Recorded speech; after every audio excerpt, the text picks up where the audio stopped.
خواتین و حضرات، پروگرام دین و دانش میں آپ کا ایک بار پھر خیر مقدم کرتا ہوں. ہمارے ساتھ گفتگو کر رہے ہیں حافظ ابتسام الہی ظہیر صاحب. اس بارے میں میرا آپ سے سوال یہ تھا کہ یہ جو چیزیں ہمارے مزاج کے، ہمارے مالوفات کے، ہماری محبوب چیزوں کے خلاف ہوتی ہیں، اور وہ یہاں تک کہ پیغمبر صلی اللہ علیہ وسلم کے بارے میں کوئی بات ہمارے سامنے آتی ہے، تو یوں ہوتا ہے کہ ہمارا نیچرل رد عمل بڑے اشتعال کا ہوتا ہے. میں آپ سے جاننا یہ چاہتا ہوں کہ نبی کریم صلی اللہ علیہ وسلم کا اسوہ موجود ہے، اسوہ مبارک، اور اس کے بعد ایک طویل جدوجہد ہے، اس میں بے شمار واقعات ہیں. کیا سیرت سے ہمیں سبق ملتا ہے اس طرح کے واقعات کے سلسلے میں؟ وہ رویہ کیا تھا، وہ اعمال کیا تھے؟ دیکھیں، میں سمجھتا ہوں اس میں امن اور احتجاج کے دونوں رویے ہمارے سامنے آتے ہیں. جی. امن کا رویہ تو اس کا سامنے آتا ہے جب حالات جو ہوتے ہیں بالکل وہ ایک روٹین میں چل رہے ہوتے ہیں، اس میں کسی کے ساتھ اس کے حقوق اس کو ڈپرائیو نہیں کیا جا رہا ہوتا. لیکن دو باتیں، ایک قرآن کی آیت ہے اور ایک حضور کی حدیث ہے، جس کی روشنی میں سمجھتا ہوں کہ احتجاج کا جو رویہ ہے جس کے بارے شریعت نے ہماری رہنمائی کی ہے، ان کو ضرور مد نظر رکھنا چاہیے. اللہ نے قرآن میں کہا لا یحب اللہ الجہر بالسوء من القول الا من ظلم وکان اللہ سمیعا علیما، کہ اللہ اونچی آواز سے کہی کہ غلط بات کو پسند نہیں کرتا سوائے اس کے کہ وہ مظلوم بندے کے لبوں سے نکلے. تو اللہ تبارک و تعالیٰ اس کے اوپر معاہدہ نہیں کرتے. دوسری بات یہ، حضرت رسول اللہ صلی اللہ علیہ وسلم نے ایک بات کہی ہے، من قتل دون مالی فہو شہید من قتل دون نفسی فہو شہید. جو اپنے مال کے لیے لڑتا وہ مارا گیا، یا اپنی جان کے لیے لڑتا وہ مارا گیا، وہ شہید ہے اگر اس کا وہ رائٹ تھا. اس کا مطلب حضرت رسول اللہ صلی اللہ علیہ وسلم نے رائٹ سے ڈپرائیو جو سے کیا جاتا ہے اس کو اس سے دستبردار ہونے کی تلقین نہیں کی، بلکہ اس کو اپنا حق حاصل کرنے کے لیے حضور نے انگیخت کیا ہے.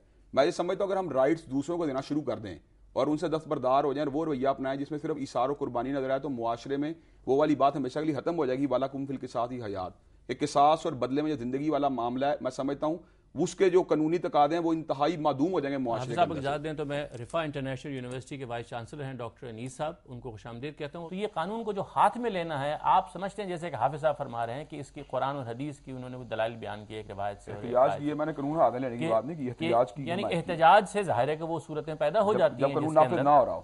تو قانون جب نافذ نہ ہو رہا ہو تو علماء کو کیا کرنا چاہیے؟ قرآن پاک نے احتجاج کا حق دیا ہے، جس کا مطلب یہ قطعاً نہیں ہے کہ آپ ٹائر جلائیں، بسیں جلائیں، توڑ پھوڑ کریں.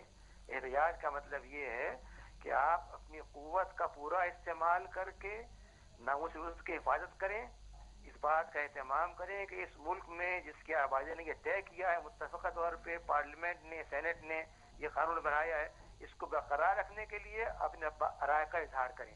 یہ قطع نہیں کہتا قانون، نہ اسلام کہتا ہے کہ آپ توڑ پھوڑ کریں. توڑ پھوڑ کی تو کوئی بات نہیں. بہت شکریہ ڈاکٹر انیس صاحب، آپ کی آمد سے اور آپ کی شرکت سے پروگرام کی ہماری رونق بڑھی. شامی صاحب، یہ جو بحث ہے کہ ہمارے ہاں جب کوئی ایشو ہوتا ہے تو وہ بجائے اس کے سلجھنے کے وہ الجھتا چلا جاتا ہے، اور اس میں اس کے درمیان میں یہ مسائل نکلتے ہیں کہ بھئی ایک قانون تو پہلے سے موجود تھا، کنسنسس تھا، اسمبلی نے پاس کیا تھا، اس کے نفاذ میں مسئلہ ہو گیا، اس کا ایبیوز ہو گیا، اس کی انڈرسٹینڈنگ کے اندر لوگوں نے نئے ایشوز کھڑے کر دیے.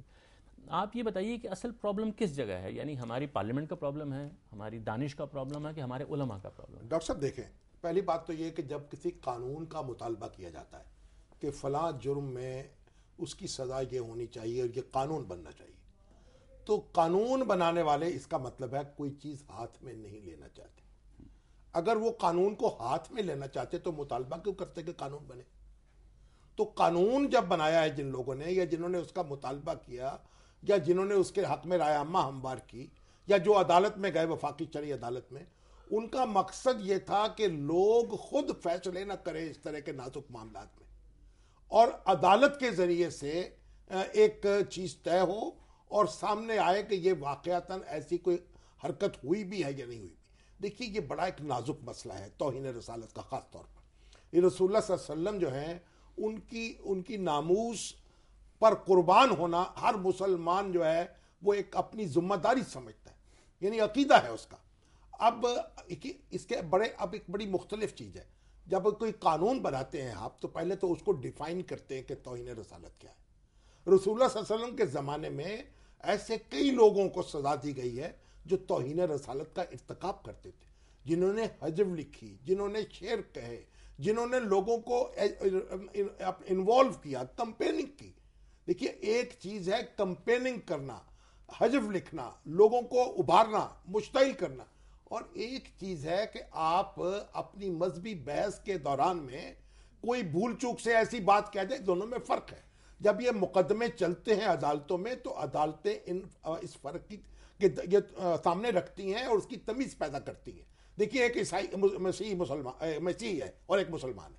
اب جو مسیحی ہے وہ حضرت مسیح علیہ السلام کو نبی سمجھتا ہے.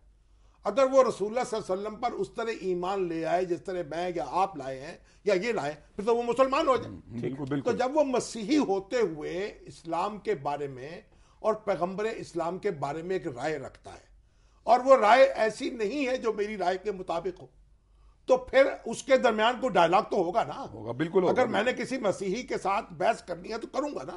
وہ اپنا نقطہ نظر بیان کرے گا, میں اپنا نقطہ نظر بیان کروں. اب اس میں سے ایک لفظ پکڑ کے میں کہوں کہ جناب یہ تو توہین ہو گئی, یہ بالکل اس کا مطلب یہ ہے کہ پھر تبلیغ اسلام ہی نہیں ہو سکتی. بالکل پھر تو ڈائلاگ نہیں ہو سکتا. ڈائلاگ ہی نہیں ہو سکتا. تو یہ ساری چیزیں ہیں جو عدالتوں کو یہ نزاکتیں ملحوظ رکھنی چاہیے. اور ہم کیونکہ ہر طرف ہمارے ارباب اقتدار ہوں یا ہمارے سیاستدان ہوں یا ہمارے مذہبی جماعتوں کے رہنما, وہ ایک ہنگامی نوعیت کی باتیں کرتے ہیں اکثر اوقات. جی بھائی یہی عرض کر رہا اب دیکھیے یہ جو قانون ہے یا دوسرے قوانین, اس پر ٹھنڈے دل سے گفتگو کی نہیں ہو سکتی بھائی اس کے اندر کیا چیز کی جائے. دیکھیے ہر قانون جو ہے. شامی صاحب مجھے آپ بہت معذرت چاہتا ہوں, ایک چھوٹی سی بریک لینے دیجیے. خواتین و حضرات بریک کے بعد حاضر.